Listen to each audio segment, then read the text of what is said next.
Hi there and welcome from Ventura, California to today's webinar, Precise Point Positioning, Part 2, A Deeper Dive, sponsored by Novitel and Inside GNSS, and hosted by WebAttract, the leader in thought leadership webinars.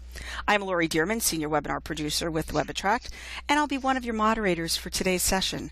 And in just a moment, we'll be introducing our panel of thought leaders, as today's webinar is about hearing from these experts. Now, during Part 1 of PPP that was held back in December of 2014, these experts discussed the leading high-accuracy GNSS techniques of real-time kinematic, or RTK, and PPP. Today, we'll explore PPP in greater depth. You'll also have an opportunity to have your questions answered at midpoint and at the end of the presentation during the Ask the Experts panel session. Now, we've invited you along with over 600 professionals registered from 50 countries across 29 states and provinces, representing a variety of industries. Over the next 90 minutes, regardless of your industry segment or your location, we're confident you'll find today's webinar of value. Before we do get started, Glenn Gibbons, editor and publisher at Inside GNSS, would like to take a moment to welcome you and to introduce Thomas Morley of Novitel, our sponsor for today. Glenn? Thanks, Lori. And on behalf of the Inside GNSS team, including our business developer, Richard Fisher, and myself, I extend a hearty welcome to our international audience for today's web seminar. In just a few minutes now, we'll take up a subject that we introduced with an event last December, GNSS Precise Point Positioning. PPP is a category of GNSS techniques that uses state-of-the-art receivers and advanced signal processing to produce very high accuracy results. Before we begin, I just want to mention Inside GNSS's approach to these web seminars. We limit ourselves to no more than 6 webinars per year in order to allow the time needed for preparations to ensure the high quality of the content and presentations by our panels of experts. I believe that you will find that today's event provides an excellent example of that approach. So now it is my pleasure to introduce a representative of the sponsor for our webinar, Thomas Morley, the manager of Novitel's Applied Technology Group. Tom has earned quite a collection of academic degrees over the years, including a Bachelor of Science in Civil Engineering from the University of Manitoba and master's degrees in Geomatics Engineering from the University of Calgary and Engineering Management from the University of Colorado at Boulder. After working for a time as a GNSS applications engineer, Tom joined Novitel Incorporated in 2006. Since 2013, he has led the company's Applied Technology Group, where he is responsible for developing market and application-specific collateral for use by the Novitel sales and business development teams. Tom, welcome. Great. Thank you, Glenn, for that introduction.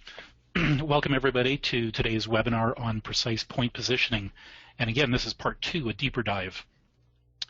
This webinar should be an excellent follow-up to December's webinar on precise positioning techniques. Today, our subject matters will aim to help you gain an understanding of the complex multidiscipline engineering problems that are encountered trying to convert GNSS signals into robust sub-decimeter level positions. Our goal today is for you to obtain a good understanding of the performance characteristics of precise point positioning. This will help you determine whether this exciting technology is suitable for your specific application or need.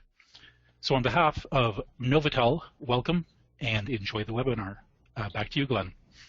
Thanks, Tom. Now I want to turn the webinar over to today's main moderator, Demos Gebra-Egziaber. Over the years, Demos has helped develop and moderate numerous Inside GNSS webinars. In his day job, Demos is an associate professor of aerospace engineering and mechanics at the University of Minnesota Twin Cities campus.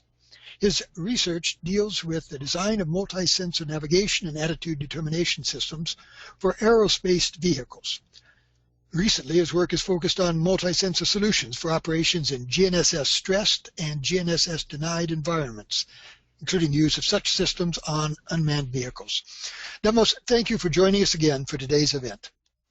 Thank you, Glenn, and thank you everyone for joining us this afternoon. We're glad you're with us.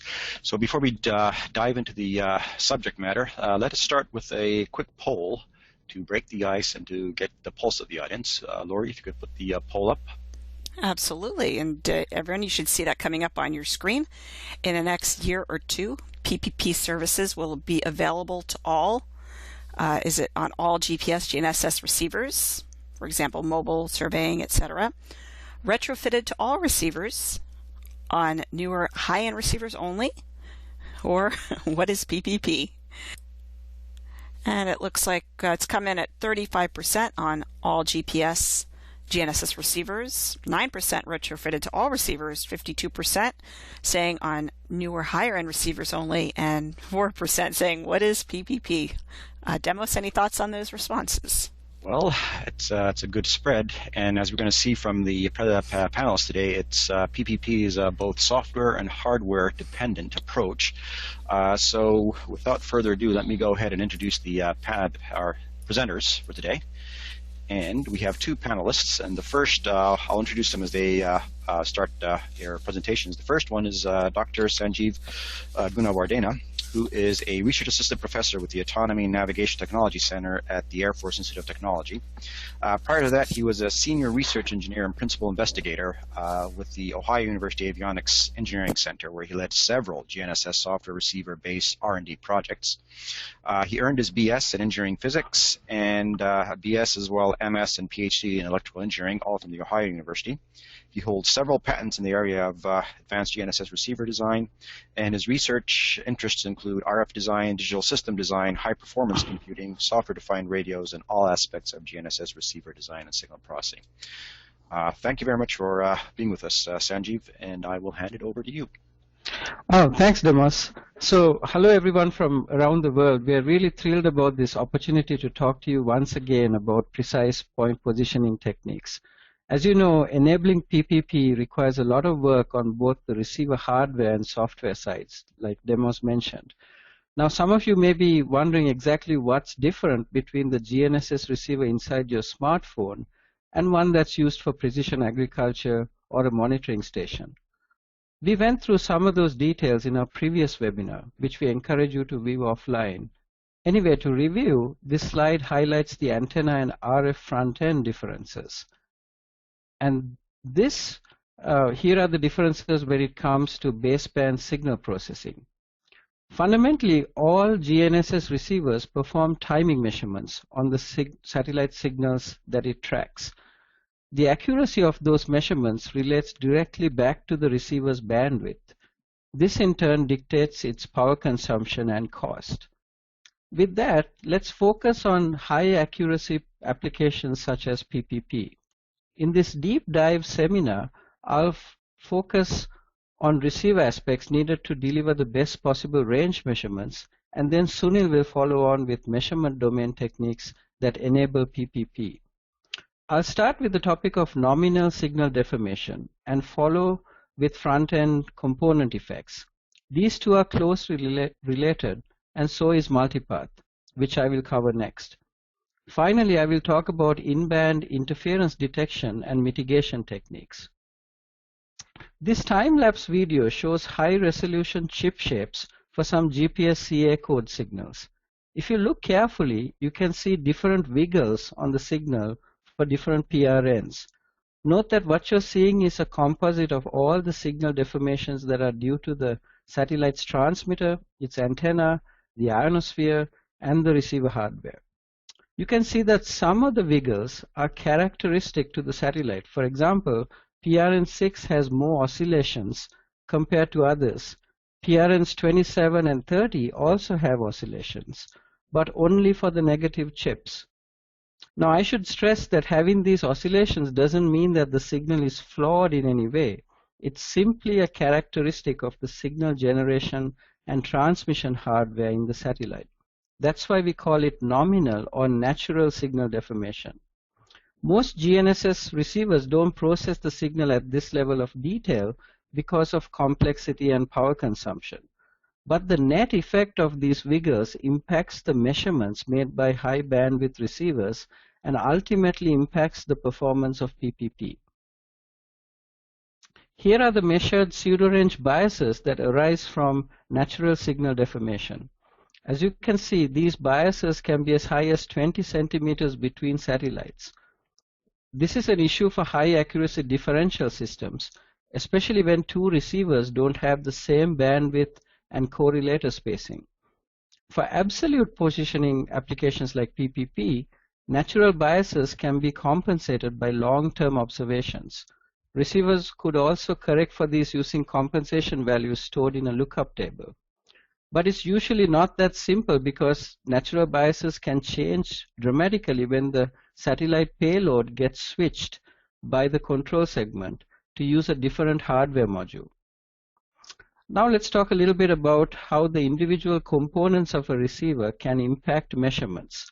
I will illustrate this using two types of IF filters. The first is a 70 MHz surface acoustical wave filter with 24 MHz bandwidth.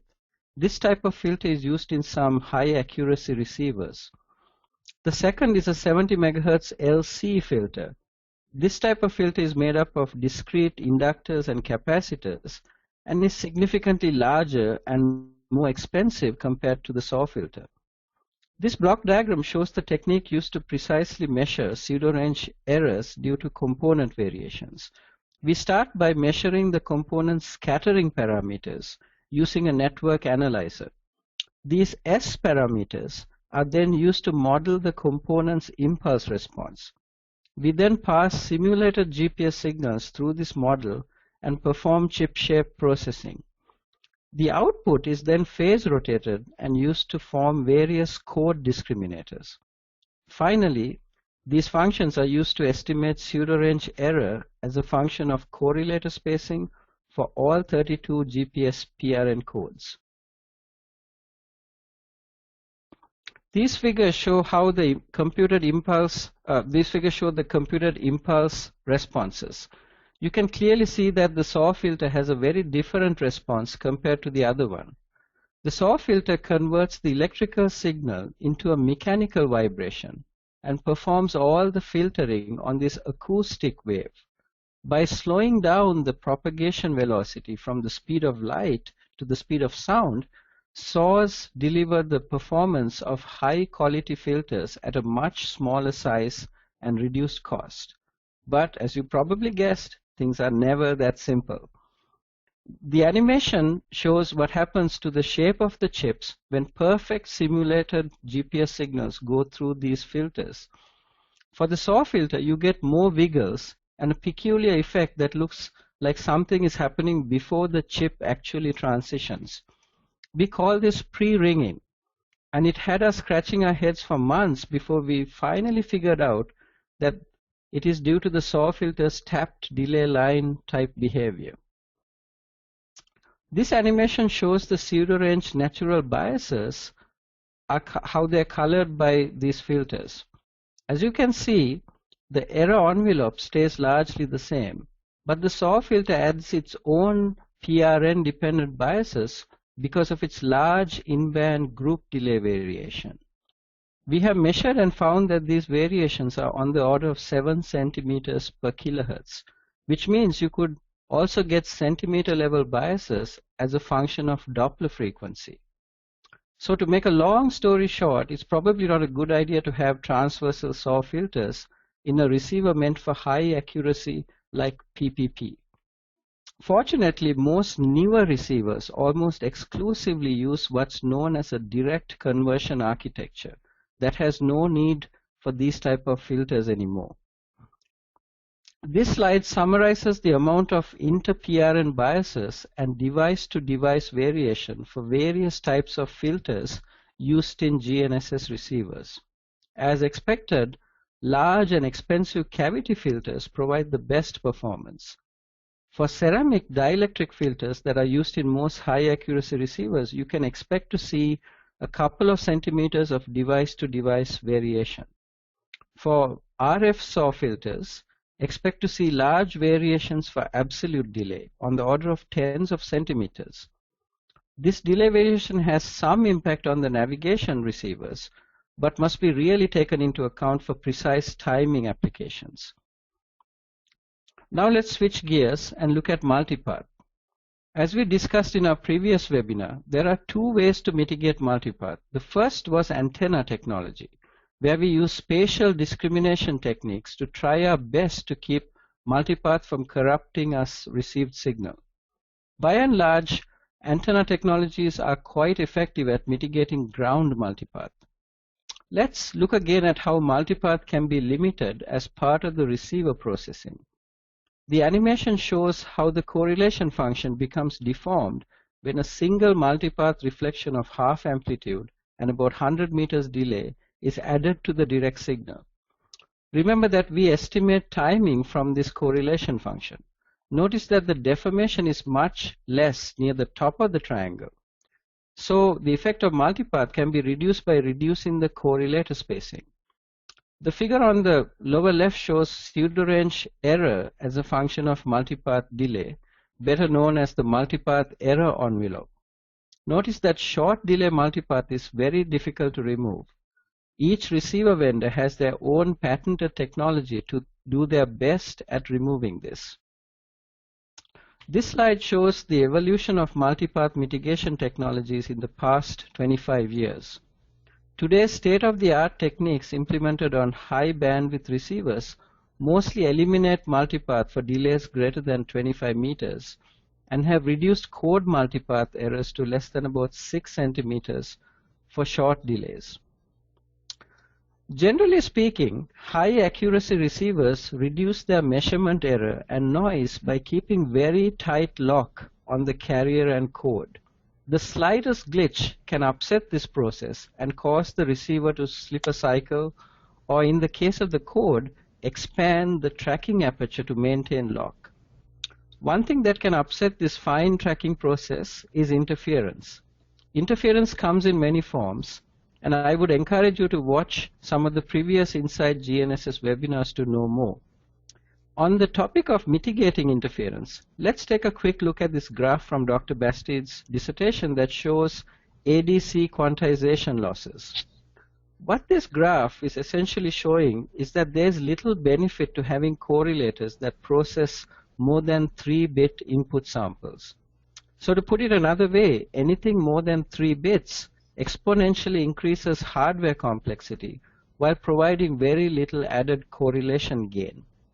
This means that the most efficient interference suppressing receiver architectures are the ones that sample the signal with extra bits to handle the interference dynamic range, but pre-processes that interference out before sending its 3 or 4 best bits into the correlator. Another point I want to make here is that as interference becomes more and more of a problem in today's crowded spectral landscape, it becomes more important for GNSS receivers to have built-in spectral situational awareness capabilities to inform the user about GNSS band quality. A handful of receivers have already started to integrate these functions into their products. This slide shows a relatively inexpensive way of mitigating most types of CW and swept CW type interference. The technique is based on what I like to call the crest riding technique, which was first invented by Amoroso for spread spectrum communications applications and was adapted for GPS by Logan Scott. The circuit also shows a simple jamming meter that can form the basis for a signal situational awareness capability. The distribution of CW-like interference is significantly different to that of Gaussian noise. So the Gaussian noise sample superposed on the CW signal can be extracted for correlation whenever the interference signal is stationary. In the case of CW, this is when the sinusoid is near its maximum and minimum points. The method involves detecting the onset of non-Gaussian distribution and setting thresholds to pick off the usable Gaussian noise samples for correlation. The animation shows this process in action. This slide shows the performance of that crest riding technique for interference to noise ratios of 50 dB. The left figures show how the receiver performs without any interference suppression. On the right are carrier to noise ratios when the crest riding technique is turned on. You can clearly see up to about a 15 dB improvement in interference mitigation performance. This table shows various methods that can be used to implement situational awareness. Some of these techniques require significant additions to baseband processing chips and are only possible for newer receiver designs. On the other hand, some techniques like monitoring AGC levels are available for free, and all it takes is a firmware modification. Take, for example, this block diagram for a poor man's spectrum analyzer. This can be implemented using one or more spare channels. All you have to do is turn off the CA code and feed a sawtooth function to the carrier NCO. This will give you a DFT output, which sweeps in time to produce a spectral situational awareness capability with only a firmware mod. Now you may be wondering how to turn off that CA code. Well, most SBAS capable receivers need to program what's known as the G1 and G2 registers to generate the extended set of CA codes. All one has to do is program those registers to all zeros, and this essentially disables the CA code generator. So with that, I'll hand it back to you, Demos. Thank you, Sanjeev. So let's introduce our next panelist, who is Dr. Sunil Bisnath, who's an associate professor in the Department of Earth and Space Science and Engineering at York University in Toronto, Canada. His research interests include precise GNSS positioning and navigation algorithms and their applications. Previous to being at York University, Dr. Bisnath held positions of geodesist at the Harvard-Smithsonian Center for Astrophysics in Boston, Massachusetts, and assistant research scientist at the University of Southern Mississippi NASA Stennis Space Center. He holds honors Bachelor's of Science degree and Master of Science degrees in surveying science from the University of Toronto and a PhD in geodesy and geomatic engineering from the University of New Brunswick. Sunil? Thanks very much, Demos. Hi, everyone. So following from Sanjeev's discussion on hardware, now we want to talk a bit more about GPS PPP, the algorithm side of the equation. And we'll start by just reminding ourselves the difference in terms of the concept of PPP versus the standard positioning service. Whereas for standard positioning, as most people use GPS, we're providing meter level orbit and clock information from the GPS satellites. One of the big differences with PPP, the first P, the precision part of it, is the access to precise orbit and clock information, so going from meter level to centimeter level in terms of those products. In terms of the actual tracking data, standard positioning uses the CA code typically, where PPP uses all of the code information as well as the precise but ambiguous phase information. In terms of filtering, standard positioning uses typically an epoch by epoch filtering process, whereas the data is processed sequentially in PPP, as well as there is additional error modeling. The result being this move from few meter level positioning that is typical with a standalone low-cost GPS receiver to decimeter all the way down to few millimeter level positioning with PPP, as we'll see. There are differences between PPP and RTK or network RTK, significant ones, that may not be apparent to many users who are standing out in the field or on their platforms with a high-end GPS receiver. Some of the main aspects to consider are listed here in this first column. If we talk about coverage, for example, PPP is typically global in the sense of how it is designed, whereas RTK, such as baseline RTK, is very localized, and network RTK is regional over a city or a region or a small or country. There are range limitations with RTK and network RTK because of the infrastructure requirements on the ground, whereas with PPP, there are none, depending on how the PPP is designed and developed. So we can go through this list where we see that there are some differences and other differences, but I want to focus on the major limitation of each of the systems. And with PPP, that's the so-called convergence period. That is when the receiver is turned on to produce this decimeter to meter level, millimeter level solution requires time, usually a few tens of minutes to get down to the decimeter level, which is not the case with RTK, where we can get few centimeter level solutions very quickly. However, RTK has a limitation of range depending on the network infrastructure. So in this figure, we see a typical GPS PPP solution. This is static processing of a static site over the course of a day.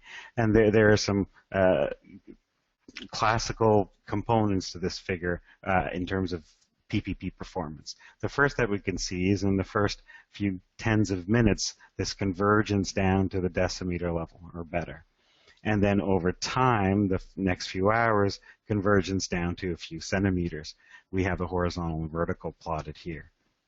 And then over the course of the day, very stable solutions, and then further convergence down to the few millimeter level.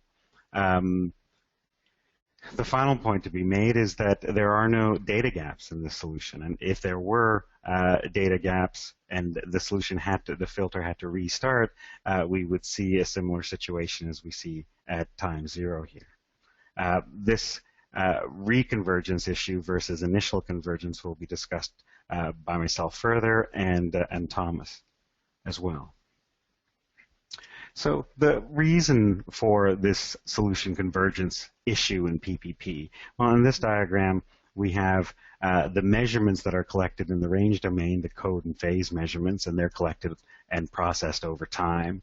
We also, in the bottom part of the figure, show the position domain processing, which is a form of phase filtering of the code positions. The code provides the initial absolute position, and it is filtered over time with the precise but ambiguous phase measurement in typically a sequential least squares or extended Kalman filter processing technique. And over time, as the phase filters the code's positions, the position error goes down.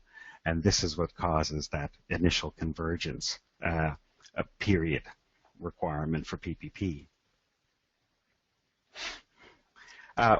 Another key aspect of PPP is its sensitivity to the measurements that are being used. Unlike RTK or network RTK, where we have 2 receivers or multiple receivers respectively being used and the measurements from those receivers being used in the processing, with PPP we are typically referring to the measurements from the single receiver. And what we can see are 3 examples from 3 different stations, again, 1 day static processing, and we see quite different results. Quite wonderful results here and very stable over time. A little noisier here, but fairly stable over time in this case. And in this situation, convergence takes quite a bit longer, and then we see some divergence over time. Why are these things happening? The particular receiver, the local environment, multipath effects, the quality of the code and phase measurements being used, perhaps interference, as Sanjeev referred to, and as well the geometry of the measurements that are being made. So very much measurement-dependent process. We can see that again in this figure where we have 2 stations in Southern California that are less than 10 kilometers apart, and we have 7 consecutive days of solutions, the entire time series of the solutions. In the station on the right, we see very nice convergence and quite similar solutions from day to day, where just a few kilometers away, we see quite different solutions from day to day. And again, these are very localized effects that are causing these issues. Now, they would exist with any GPS data processing. However, with PPP, with the single receiver, we see the direct influence on the positions. In this figure, we've taken data from a week of 300 globally distributed sites, so a great deal, very large data set. And we're looking at the 5%, the top 5%, the best data, and the bottom 5%, the worst data. And what we see with the very good data is this incredibly tight set of positioning errors or solution accuracy of just a few millimeters. But even with the worst data, we're looking at a few centimeters as well. So quite well behaved if we take a look at a very large data set. Now, if we move from this conventional PPP solution, GPS PPP solution, to trying to make improvements to that, what has been done over the last few years is a lot of research to resolve the integer ambiguities in PPP, because we're directly measuring and then estimating the phase ambiguities. Unlike with double differencing, in PPP, what we have are a number of biases that we have to take into account that makes the process much more difficult. And we want to try to resolve ambiguities because there are a number of potential benefits. One, to reduce this convergence period characteristic of PPP, produce higher quality results, more consistent solutions, and make it overall a more robust processing technique. Initial attempts at fixing these ambiguities did not work too well. And the main reason having to do with, here's an example of where they are, and these are on the ionospheric free code and phase measurements. We have satellite and receiver fractional phase biases that exist. They cancel out in RTK when we're making measurement differences between receivers. They do not in PPP. So the question is, how to resolve these PPP ambiguities without any assumptions on their behavior. A number of techniques have been developed and implemented. These techniques there are slight differences in their assumptions, but they're on some level equivalent. For example, the integer clocks and decoupled clock models, they reparameterize the observation equations that we showed in the previous slide to isolate the code biases from the ambiguity estimates, and the result being that the code, the result are what are called code clocks and phase clocks. So we actually take the phase ambiguity and we couple them with the phase clock parameter to essentially have two different clocks. Also, there are methods to mathematically combine measurements to amplified wavelengths to make it easier to distinguish between one ambiguity term and another. The uncalibrated hardware delay approach computes offsets from clock products to allow the user to access the integer ambiguity terms. What's being done in the background is a great deal of processing from a network of reference stations to determine some of these biases at the satellite end, and they are additional products that are then sent to users along with the satellite orbits and the satellite clock information, so that the user can then produce a PPP-AR or ambiguity resolved solution. What does that give us?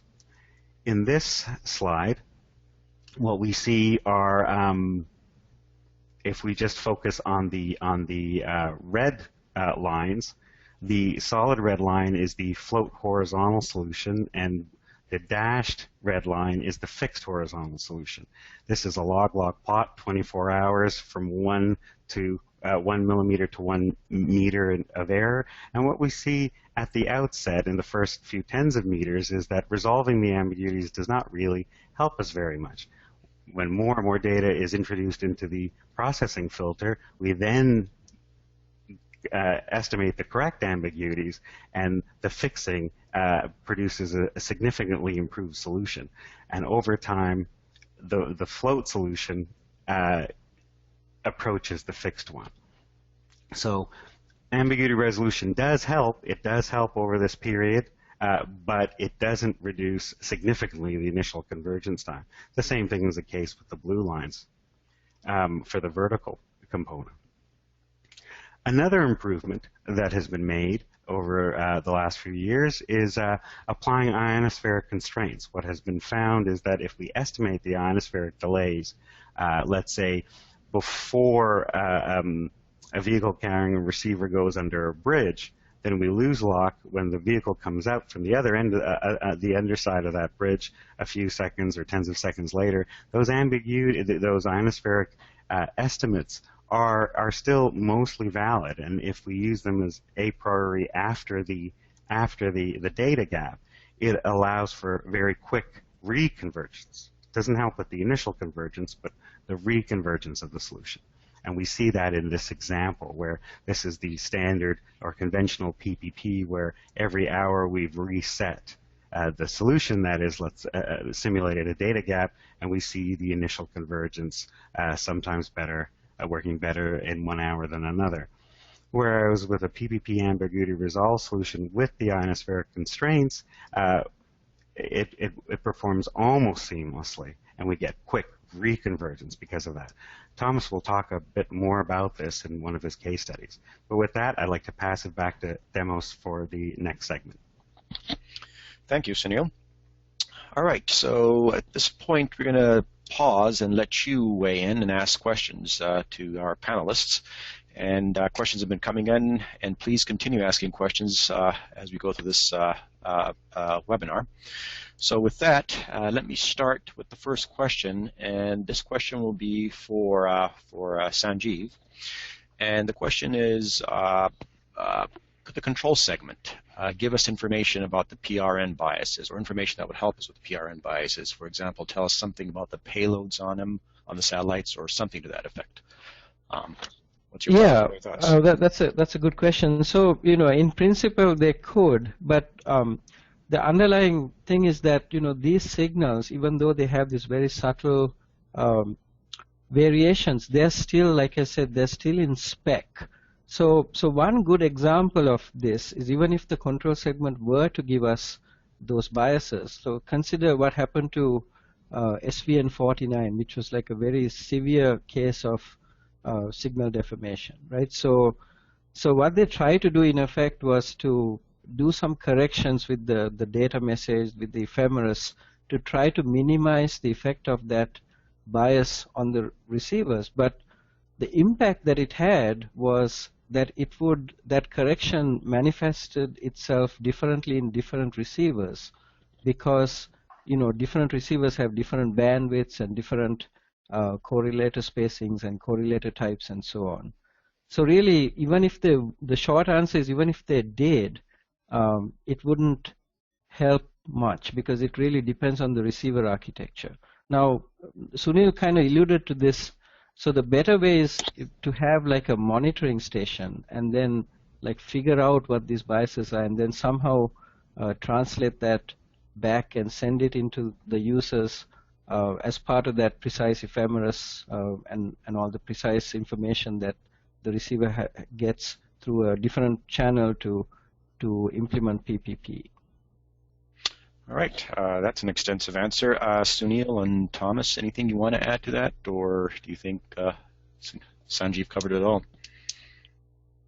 Well, I would say Sanjeev gave a very good answer to that, and what we tend to do on the software side is to, from the reference stations, to estimate as many of the biases as we can, and we'll talk about that in the second part of the presentations. But we do estimate as many of them as we can. All right, great. All right, so let's see, second question. This one is for Thomas, and the question is, what is the magnitude of the errors contributed by the various biases that Sanjeev talked about in the data and the PPP data processing? Are they significant, or can they be ignored? Oh, that's a really good question. Now, I'm not a hardware expert. Most of my expertise is in the algorithm side of the equation, so maybe I'll talk a little bit about some of the error sources that come in as a signal propagates. And I hate to be wishy-washy, but when I say is it significant, the answer would be maybe, and can it be ignored? I think the answer also is maybe. And it depends on ultimately how accurate you're trying to get your end solution, how robust your algorithms are, and ultimately what your intentions are. A lot of the biases are time varying, so you can't just estimate them once and forget about them. You'll have to continually reassess what they are. Some of them are, again, in the order of millimeters. Some of them are a couple decimeters. So again, if you're trying to get down to a sub-decimeter level solution, I would say ignore the decimeter level biases at your peril. All right. Sanjeev or Sunil, anything you would like to add to that, or? Well, so, one diagram in that my presentation kind of showed that some of those inter-PRN biases can be, at the centimeter level. And again, it depends a lot on the receiver architecture. But Thomas gave a good answer. So really, I mean, it depends on the application. And like he said, the decimeter stuff, you choose to ignore it at your peril. Okay. All right, so let's try to do one more question before we go back to the next part of our presentation. So this one let's see, it's going to be for Sanjeev. And if Thomas and Sunil, you could pipe in if you have comments on it. But what is the impact of antenna design in regards to accuracy on PPP? Yeah, so this is a good question. And actually, in the previous webinar, Sandy Kennedy from Novotel, she actually covered this, at some level of details, but basically it really comes down to the phase center and the stability of that phase center, because obviously you could have variation with respect to temperature and so forth. And then also for different frequencies, it's important that the phase center is kind of calibrated for all the different frequencies that you're intending to use. And then also Sandy kind of pointed out that the gain pattern of the antenna. So she showed this really good example where there was this one antenna that had a kind of a drop in the gain at like 45 degrees elevation. And that actually really impacted the performance of PPP because of that gain depletion. And then, she compared another good antenna that had a very smooth gain pattern, and you could really see the difference of the PPP performance with respect to those two antennas. And then also obviously the azimuth, the stability across azimuth angles is also somewhat important. Right. Thanks, Sanjeev. I hate to cut us short here, but we need to get on to the second part of our presentation. But we'll come back at the end to have discuss these questions. So keep the questions coming in. So let's move on to part two of our presentations. Before we do that, let's take a poll. Can you put the poll up, Lori? Sure thing. Coming up on your screen, you should see our second poll. And we'd like to hear from you, performance-wise, accuracy, integrity. Which one do you think is true? GPS plus GLONASS PPP is equivalent to GPS only PPP. GPS plus GLONASS PPP is better than GPS only PPP, or GPS plus GLONASS PPP is worse than GPS only PPP. Or perhaps it's not that simple. Looks like we've got a front runner there, 57% saying GPS plus GLONASS PPP is better than GPS only PPP, followed by it's not that simple. Demos, any thoughts here? Well, again, it's as we'll see in the next part of this webinar, that's exactly the problem we're going to be looking at, is what does one get from using other GNSS in the PPP solution. So with that, let's move on and bring up Sanjeev again to talk about high accuracy GNSS and its relation to PPP. Sanjeev? Yep, thanks, Demos. So let's talk a little bit about GLONASS. So I will address the complications associated with GLONASS measurement processing, and then Sunil will discuss how this impacts PPP. So today, if you want additional range measurements to increase availability and your geometry, the obvious choice is GLONASS, because that is the only other fully operational GNSS besides GPS. And then also, unlike GPS that only transmits the civilian L2C signal on the newer Block 2RM and 2F satellites, all the GLONASS satellites have an open signal on the GLONASS L2 frequency. So civilian users can get iono-corrected measurements for all of the GLONASS satellites. But the issue is this interchannel bias problem. So because the GLONASS signals use FDMA modulation, each signal undergoes a different delay as it passes through the receiver's front end. So this slide shows various techniques that can be used to compensate for those interchannel biases. The simplest approach is just to perform a factory calibration.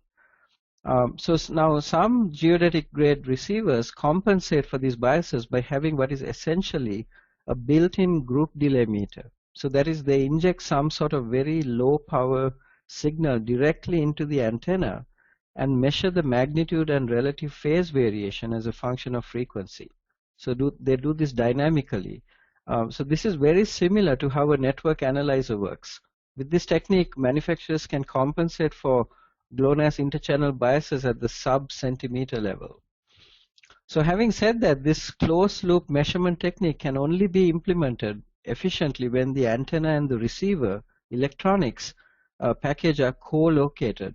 That is, we are talking about what's known as smart antennas. So this technique would not work well if you had, the antenna with a different long cable. Now, this slide shows the GNSS spectral landscape that we will have when Galileo, Beidou, and the other regional systems become operational. So having 30+ satellites in view at all times is very exciting for high accuracy applications like PPP.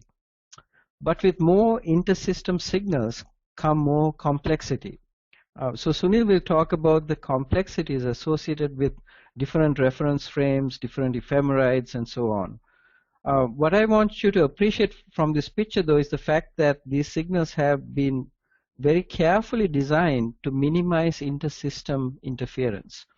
Most use binary offset carrier modulation to spread power to the edge of the bands to get that inter-system spectral separation. But the band edges are also where the receiver's front-end filters have the most group delay variation. So we can expect these centimeter level inter-PRN biases that I showed you at the beginning of for GPS CA code signals to potentially increase for other GNSS signals. But then again, there are other factors to consider, like the fact that these new satellites employ digital modulation techniques and a different type of power amplifier in their transmitters. So like I said before, these things are never that simple, and that's really why this stuff is so interesting. So with that, I'll hand it back to you, Demos. All right, thank you, Sanjeev. And now Sunil will talk about the algorithm side of GNSS PPP. Sunil? Thanks very much, Demos. So following on Sanjeev's brief introduction, when we move from GPS PPP with ambiguity resolution and ionospheric constraints, when we move from those complexities to multi-constellation PPP, there are clearly benefits. Since PPP is a measurement-sensitive technique, more measurements and varied geometry will mean improved positioning, and that's what we do see. However, there are costs to the complexity of the differences that Sanjeev referred to, especially in his last slide. Some of the main issues are that different constellations use different spatial reference systems. So coordinates are referred to different references in different systems. The same is true with the temporal reference systems used. So the timing could be slightly different. For some users, there may not be a great effect, but we still have to estimate or model or somehow to manage or take into account these differences, which we can do. One of the big issues with GLONASS is that it's an FDMA system versus a CDMA. And Sanjeev had referred to issues with biases from frequency to frequency as the different frequencies go through all the transmitting and receiving circuitry and electronics. Also, we have many of the equipment biases that exist in a single system. So now when we talk about multiple constellations, then we're talking about many different equipment biases of different types that show up that we need to handle in some way. About these equipment delays are sometimes referred to as hardware biases, hardware delays, instrument delays. Well, basically we're talking about errors that are, well, errors, I should say, but delays that are introduced in the equipment through circuitry and electronics. And this exists at the satellite end, at the transmitter, and at the receiving end, at the receiver, through the antenna and receiver electronics. Some of these delays are estimated by tracking networks, as referred to by one of the questions earlier. Others are modeled. Many are often combined with other errors.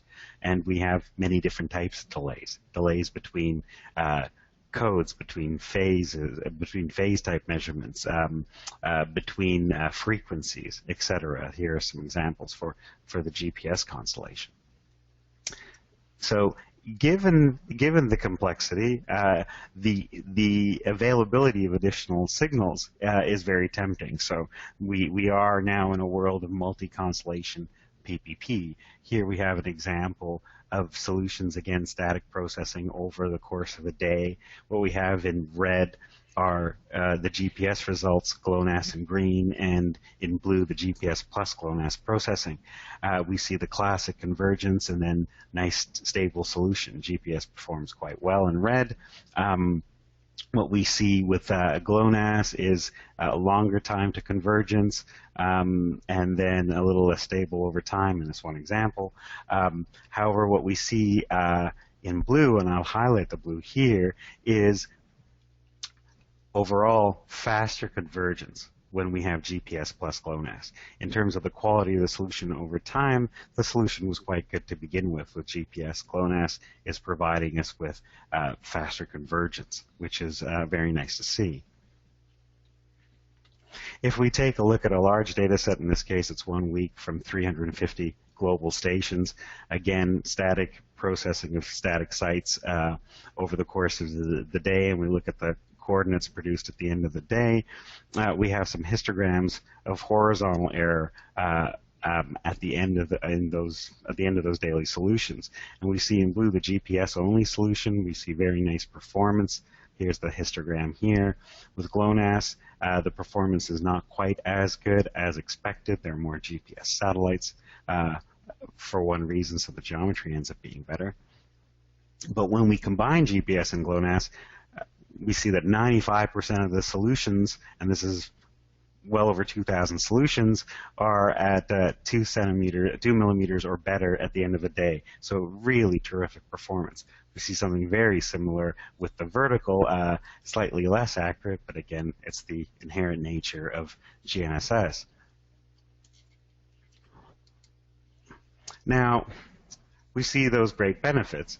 However, going back to the issue of biases, here's an example of pseudorange inter-channel biases for GLONASS, so that what we have on the x-axis are different frequency channels, that is, each satellite's transmitting at a slightly different frequency, and we see the few meter level inter-channel biases on the pseudoranges. We have 8 stations here, and we see how from frequency to frequency, that is GLONASS satellite to satellite, how those values change.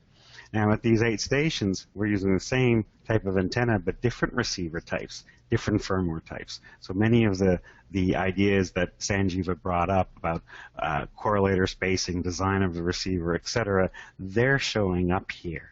And we have these issues, which is a problem with homogeneous or heterogeneous networks, whereas homogeneous networks, we wouldn't see the problems being so significant.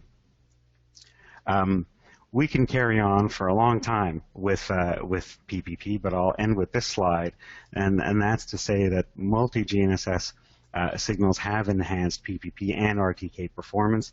Most RTK networks are now GPS and GLONASS enabled. The same with PPP, including ambiguity resolution and reconvergence, have started to appear commercially. Thomas will talk some more about that. Fast RTK-like initialization for PPP is still the ultimate goal, and there is still much work to be done. The integration of PPP with network RTK solutions, early 4-constellation results that show further improvements, triple frequency GPS results from simulations that show very fast convergence. So the future is very bright for PPP. So with that, I'll pass it back to you, Demos. Thank you, Sunil. All right, so our final panelist is Thomas, who will, I guess, tell us about some real-world applications of, or evaluations, rather, of PPP. Thomas? Great, thanks, Demos.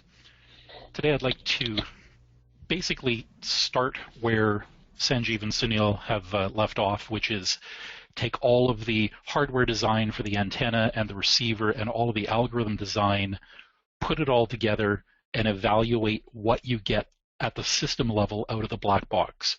What does your, typically for this presentation, horizontal positioning actually look like with PPP?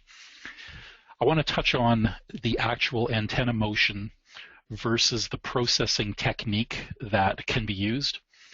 Talk a little bit about Novatel's dynamic evaluation methodology and why we go to all this effort to come up with a good trajectory in real time, and then focus on our real world results. Again, pretty much dynamic the entire time, but look at how does PPP perform under quite benign open sky conditions, then push the envelope a little bit and show some operation near trees where we have a lot of partial obstructions of the satellite signals, and then finally operation near and through a 625-meter tunnel that's within about 2 kilometers of the Novatel office here in Calgary, which completely obstructs satellites and the PPP L-band signal for about 30 seconds. This matrix basically shows on the horizontal axis you can have the actual motion of your antenna, can be stationary or it can be dynamic. Likewise, your processing technique that can be used, you can tell your algorithm, I'm static or I'm kinematic. And the terminology can be fairly important to keep consistent. Our previous presenter spent a lot of time talking about a very particular subset in this matrix, which is a stationary antenna and static processing. And with that, you can definitely get down into that sub-centimeter results as he showed. You also have the option with a stationary antenna to tell the algorithm that you're not static, that you're actually moving, and process the data as if you were moving. Likewise, when you're dynamic, you pretty much are forced into a processing technique that's kinematic, because you will run into a lot of problems if you are actually moving, but your processing algorithm thinks that you're sitting still. Now, why is this important? Well, for Novatel, virtually all of our customer base that is interested in PPP resides in that top right box. They're on vehicles, they're on things that are moving, and that is where they expect PPP to perform well for them. So we spend a lot of time in our company in that top right box. So here's an example of a fairly typical field evaluation that we did. This particular photo was back in August of last year. And what we end up doing is we take an RTK coordinate that's generated through our GPS inertial technology called SPAN, and we combine that with the inertial information that's all referenced to the IMU, or Inertial Measurement Unit, center of navigation. We combine that with the physical lever arm measurements, so the delta up, down, and east, up, down, and north, I'm going to get that wrong again, up, north, and east to the actual phase center where the antenna phase center is located for all of these other antennas. And effectively what that does is it translates the RTK coordinate to all of the various antennas or any point that we're interested in using the attitude information from the inertial.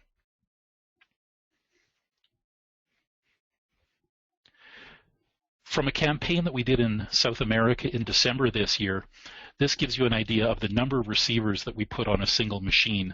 I've circled everything here that was running in a PPP mode, so we had at most 11 different receivers, some of them Novatel, some of them competitive, all running in a real-time PPP. And that's what the focus of a lot of this presentation will be on today.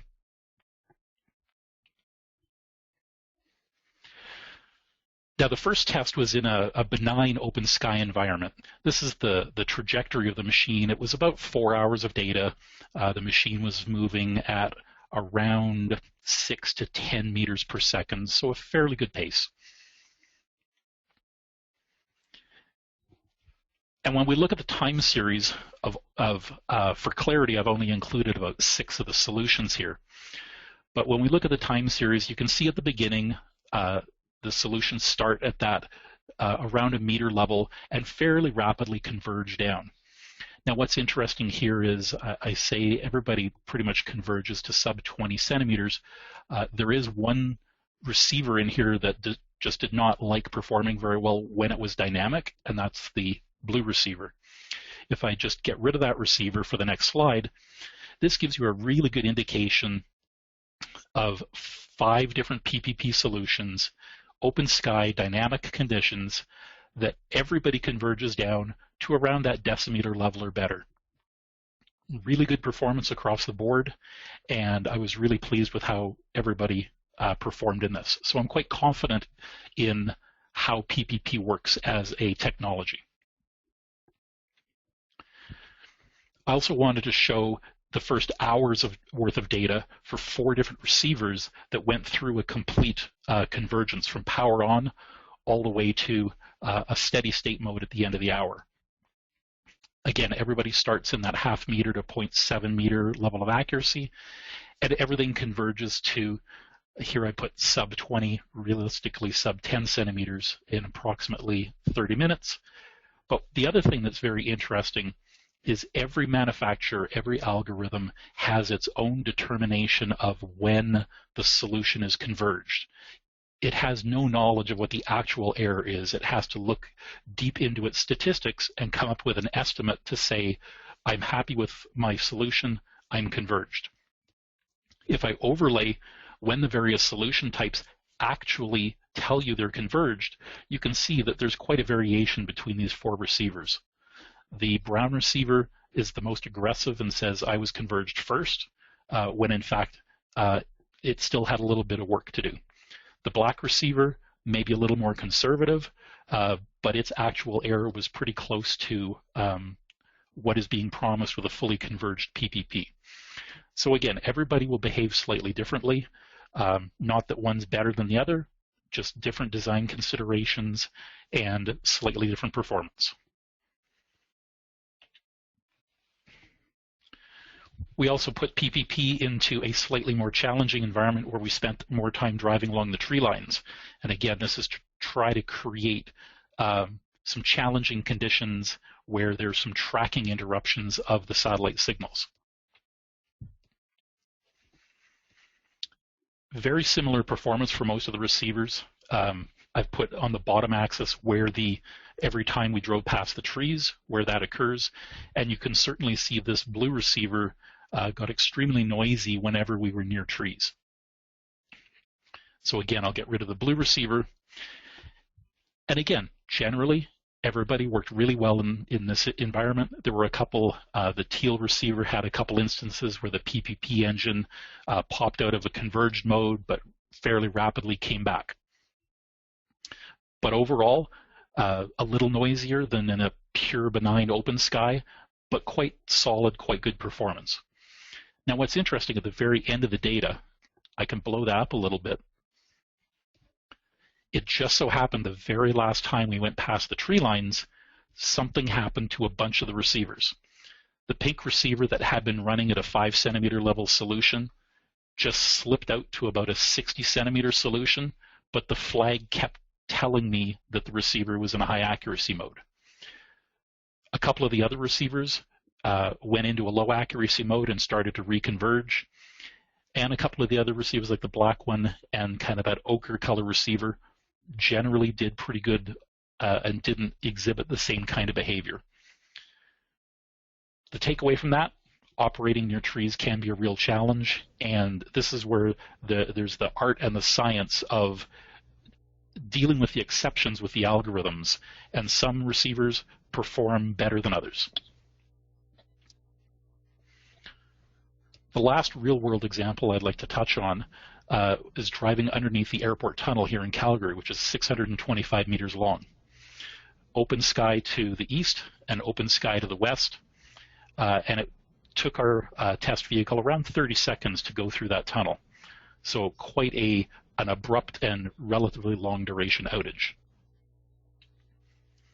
Now a couple takeaways here. The same pink receiver that we had in South America, in Calgary, produces a position solution that is inconsistent with all of our other PPP solutions. I have no explanation why, but we've observed this in Calgary, we've observed it in the Midwest US, and we've observed this in Europe. The other receivers, everybody starts off converged, and you can see right around time 5:14,000, we hit the tunnel for the very first time. Now what's interesting is the pink receiver shows that even though it's biased, it does have a very rapid reconvergence characteristic. Same with the receivers at the bottom, the red and the black, both reconverge very quickly. The brown receiver is forced into a PPP reconvergence.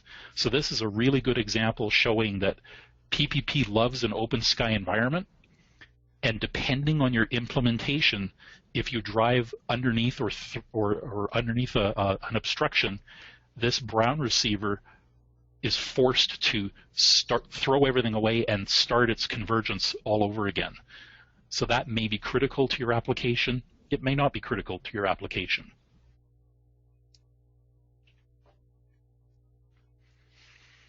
So in conclusion today, PPP convergence to that decimeter level accuracy can take tens of minutes. Rapid reconvergence is certainly a reality, and it can work really, really well. And overall, I would say the dynamic performance of PPP that I've observed in several different campaigns all over the world really is quite good.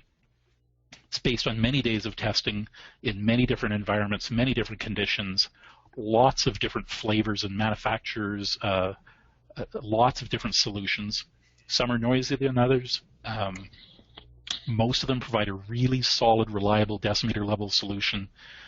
But again, the environment is very important for PPP when you're operating near trees or you're operating near overhead obstructions that can limit your satellite signals. Those are corner cases that have to be dealt with one by one. That's all I have. Back to you. All right, thank you. All right, so we've got quite a few questions. We'll try to address as many of them as we can in the short time we have. So the first one, Sanjeev, I'll direct this one at you. And the question is, would the use of GPS, I guess GPS and GLONASS L2C signals be beneficial in PPP?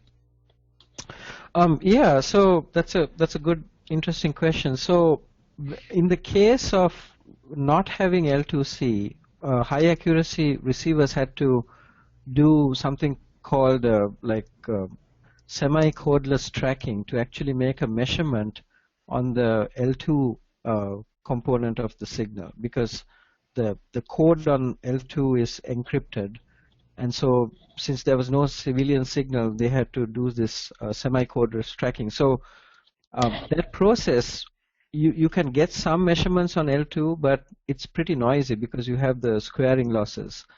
And so arguably now that there is an open signal, L2C, you can do a much better job at that, and hence estimate the ionosphere a little bit better with the newer satellites. And then also L2C has additional modernized functions in the signal. For example, it has a pilot component that allows you to perform long integration and hence get the measurement noise down. So those are some of the the benefits that you can get by having L2C for GPS. And similar reasons also apply for GLONASS in that case. All right, thank you, Sanjeev. Question number 2, Thomas, this one I'll direct at you. And I guess the person asking the question wants to know, can you list the number of applications where the PPP centimeter and sub-centimeter level is so important that it will have a big impact? Sure. A lot of the applications that Novotel deals with are customers who are building equipment for autonomous vehicles, whether it's safety of life or robustness, or there's underground infrastructure, and maybe they're digging or doing something where they don't want to destroy what's under the ground. They're really chasing a good, reliable centimeter level solution. That would be a good example. I think where certainly chasing centimeters is important. All right. Would Sunil or Sanjeev, any applications you can think of that you would want to add to this that you know of? Oh, sure. There are the serving applications related to what Thomas was talking about, but whether it's cadastral serving or the type of serving applications in engineering construction, a lot of the offshore positioning applications for seafloor mapping, and of course all the scientific work that can come up, plate tectonics, etc., and to some extent the precision agriculture at the few centimeter level as well. All right. So let's see. Next question. I will direct this one at you, Sunil, and it's an RTK PPP comparison. So roughly at what baseline length does post-process PPP solution outperform a traditional base station-based double difference solution, assuming no dropouts of data? I guess a fair comparison. Well, I hate to respond by saying that depends, but it really does depend on I guess the main factor I would say is time. I mean, if we're talking about a few kilometer baseline and you're trying to produce a solution in under 5 minutes, well, RTK or traditional relative positioning will be able to outperform PPP. If we take a look at a few kilometer baseline over many hours of processing, then there isn't actually that much difference. The other issue, of course, is the ability to do relative positioning. So if someone's far offshore, or if they're in an aircraft or a spacecraft, for that matter, on board a satellite trying to position a satellite's orbit, for example, in many of these applications, the baseline lengths are very long. So if we imagine mapping applications or many kinematic applications where we just have these infrastructure limitations, then in that case, that's where we see great benefit of PPP in open sky areas without any range constraints. All right. Thanks, and Sunil. Let's see. Next question. I think this one I'll direct at Sanjeev. And I guess Thomas and Sunil, you could pipe into afterwards if you have comments. How could we actually estimate the inter-channel and inter-system biases in order to improve solution accuracy? Okay, so I kind of went through some of that. So in the case of inter-channel biases, that method of injecting a signal and measuring, that's a direct way of doing that.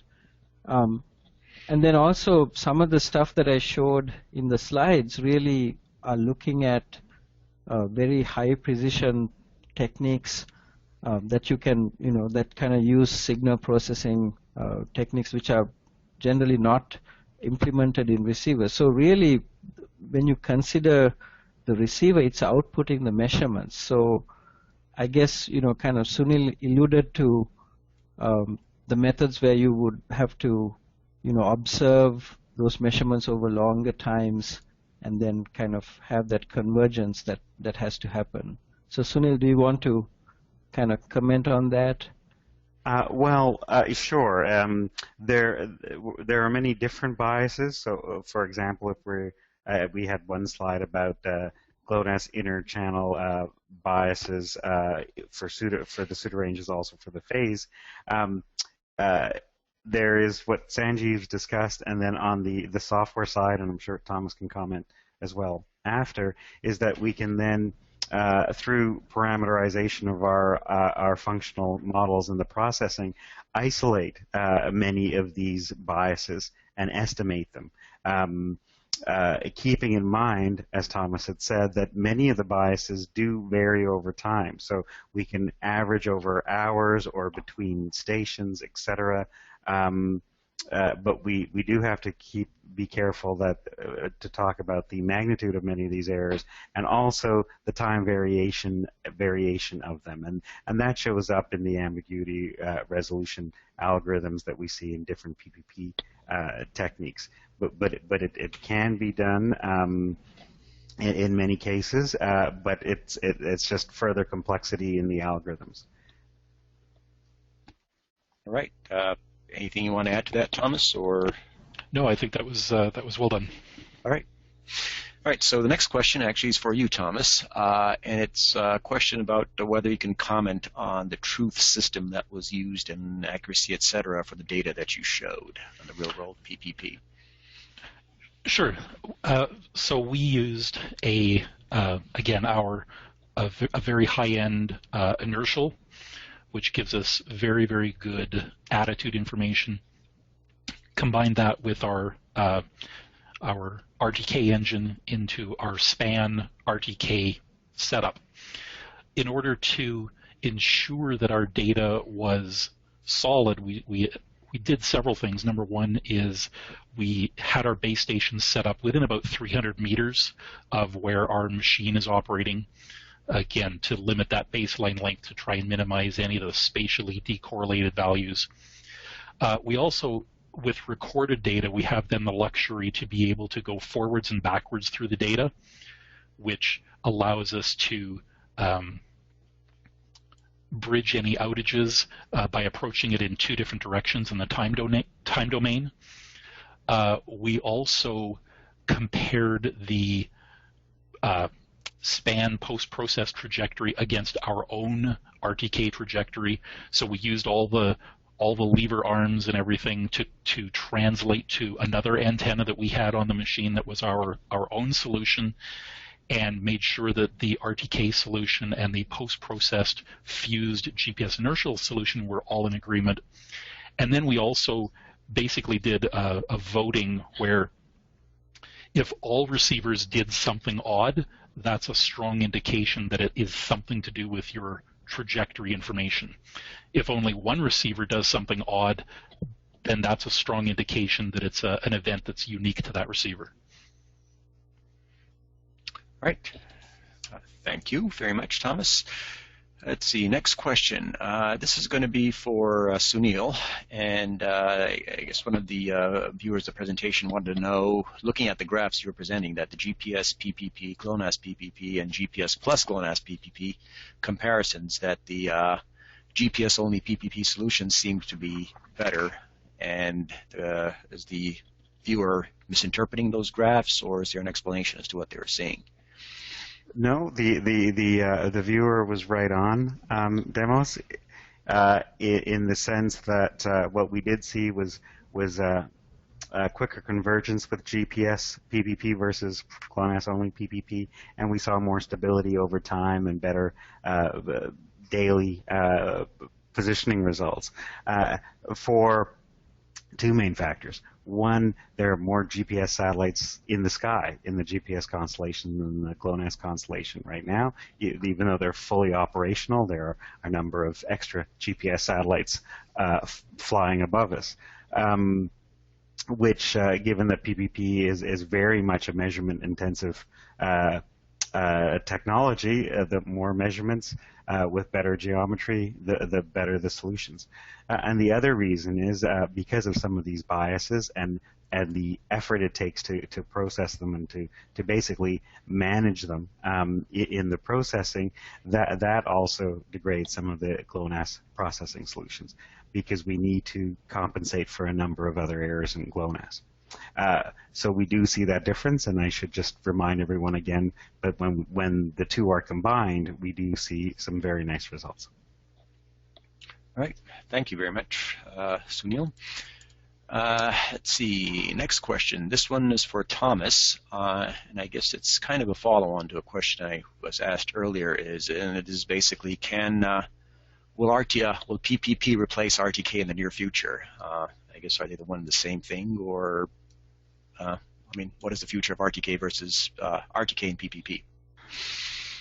Good question. I don't want to say it will. RTK will never be replaced by PPP. Because if you look at the history of RTK, 30 years ago, people would have looked at you as if you were crazy had you proposed that I would be able to do 50 hertz positioning 20 kilometers away down to a centimeter level. I guess the other word there is, can it replace RTK in the near future? For me, a lot of it comes down to what your requirements are. If you have an application where you're happy with 30 centimeters, 20 centimeters, and it's not a critical parameter, or you can afford some time to converge, PPP today may already be equivalent as RTK for that particular application. But RTK does have some performance characteristics that really set it apart and make it the gold standard, and that's that nowadays near instantaneous ability to resolve those double difference ambiguities and have that quantum shift from half a meter down to a couple centimeters in just a few seconds. I think that's a really high bar that PPP will struggle to get to, but I certainly don't want to sit here and say it'll never happen. All right, Sunil and Sanjeev, do you want to look into your crystal ball and say something about RTK versus PPP in the future? Well, I'd follow up on what Thomas said by saying that it was a great answer. I think that's the situation now, and where things will be in the next few years. Though, as we keep adding signals and going back to Sanjeev's graph of the multi-constellation processing, I mean, RTK works extremely well. It's a mature technology, and what we're seeing with PPP is that as we keep adding signals, we get better and better processing results, and we'll see more of that over the next few years and well into the next decade, given the launches that are coming up. Sanjeev, anything to add to that? Or yeah. So like Thomas said, ultimately it really comes down to requirements. But then, having said that, kind of looking at the problem in terms of the receiver design space, technology is always moving forward. It's becoming easier and easier to implement, receivers with higher and higher bandwidths. So all that is, really helping to push the technology forward. And so, as technology progresses and algorithms progress, things become better, obviously. All right, thanks. Well, I guess time flies when you're having fun, so we're kind of out of time here to answer more questions, and thank you very much for those of you that sent in questions, but we have to move forward at this point if we haven't answered your question. All right, with that, Lori, I'll hand it to you. Absolutely, and before we do wrap up, I wanted to take a moment to invite Thomas Morley, our sponsor from Novitel, to leave us with a brief word. Thomas? Great. Thanks, Lori. Thanks. I hope our global attendees found today's information on precise point position to be helpful and hopefully thought-provoking. I'd like to thank all of our panelists for sharing their expertise and information today. And finally, Novitel has been designing technologically advanced high-end GNSS receivers and antennas for over 20 years, and you're all invited to refer to our website for more information on our product line as well as information that we post on technical papers and case studies. Again, on behalf of Novitel, thank you for attending today's webinar. And back to you, Lori. All right. Just to add to that, I'd like to thank our logistics producer, Patty Van Hooser, and for the behind-the-scenes collaboration and support. Most importantly, thank you for joining us. This is Lori Dearman saying, hope you have a great rest of the week. We'll see you on the next one.